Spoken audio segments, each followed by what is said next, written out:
બાકી તો મિત્રો મારો એટલો ઉમ્મીદ છે કે યુટ્યુબની અંદરથી હું વ્લોગ બનાવું અને મિત્રોને મોટિવેશન કરું, ગુજરાતીઓને મોટિવેશન કરું.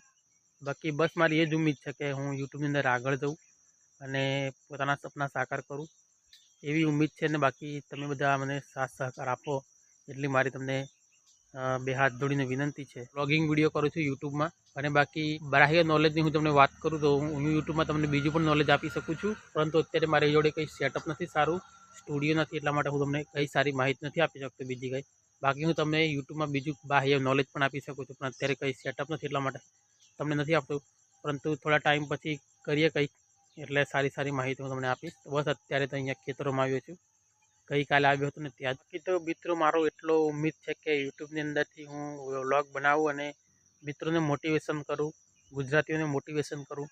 બાકી બસ મારી એ જ ઉમ્મીદ છે કે હું યુટ્યુબની અંદર આગળ જઉં અને પોતાના સપના સાકાર કરું એવી ઉમ્મીદ છે. ને બાકી તમે બધા મને સાથ સહકાર આપો એટલી મારી તમને બે હાથ જોડીને વિનંતી છે. ગામડામાંથી હું વ્લોગિંગ કરું છું અને ગામડાનું જે કલ્ચર છે એ બતાવું છું. બાકી હું જ્યાં પણ ફરું, જ્યાં શહેરોમાં જાઉં, ગામડાઓમાં જાઉં, પહાડોમાં જાઉં, ધાર્મિક સ્થળોમાં જાઉં, બધા જ હું વ્લોગિંગ કરું છું. તો બસ મારે પોતાની જ ચેનલ છે અને મારા પોતાના જ હું વ્લોગ બનાવું છું. એટલે એને સાંજ સુધી મેં શું જે પણ કરી હોય ને એ બધું હું વ્લોગમાં લાવું છું અને તમને બતાવું છું.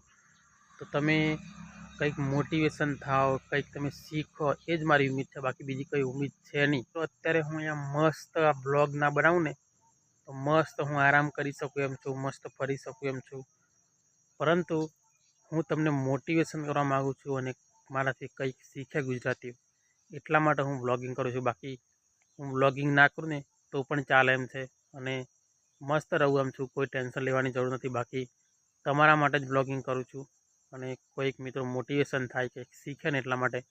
બાકી હું વ્લોગિંગ ના કરું ને તો મસ્ત ફરી શકું એમ છું, પરંતુ વ્લોગિંગ પહેલથી જ હું કરતો આવ્યો છું ને પહેલથી કરીશ અને ઘણા બધા મિત્રોને મોટિવેશન કરીશ એવું મારું કંઈક સપનું છે. કરવું વ્લોગિંગ કરવું એ કંઈ સરળ નથી હોતું, પરંતુ હું બંને બાજુ કામ કરું છું. વ્લોગ અને એડિટિંગ કરવાની જો વાત કરું ને તો ભાઈ એડિટિંગ તો બહુ જ ખતરનાક હોય છે.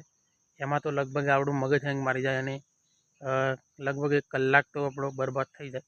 તો દરરોજ મારે સાંજે 1 કલાક બરબાદ થઈ જશે. અને વ્લોગ અપલોડની વાત કરું ને તો ભાઈ બિલકુલ ટાવર નથી આવતો હું જે એરિયામાં રહું છું ત્યાં, પરંતુ રાત્રે 3 વાગે ઉઠીને હું વ્લોગ અપલોડ કરું છું.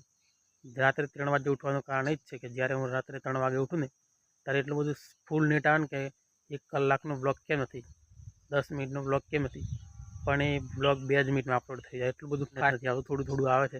હું અહીંયા ખેતરોમાં આવ્યો હતો, મેં બાઇક અહીંયા મૂકી છે, જોઈ શકો છો અહીંયા.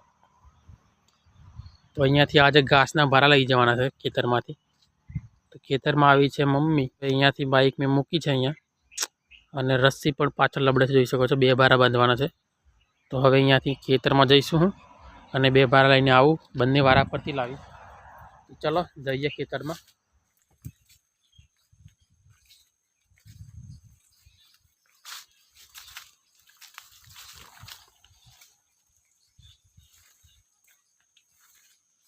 હું તો ખેતરમાંથી આવી ગયો છું અને બહાર જઈશું હવે.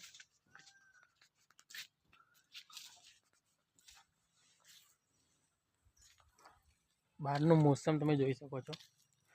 શિયાળાની શરૂઆત થઈ ગઈ છે, દિવાળી હવે નજીક જ છે, એટલે આ દિવસ પણ ઠંડો થઈ ગયો છે. એકદમ ગરમી નથી લાગતી, બિલકુલ દિવસ ઠંડો છે આજે. તો હવે ધીમે ધીમે જેમ દિવાળી નજીક આવશે ને બિલકુલ દિવસ ઠંડો થઈ જશે, ગરમી બિલકુલ ના લાગે.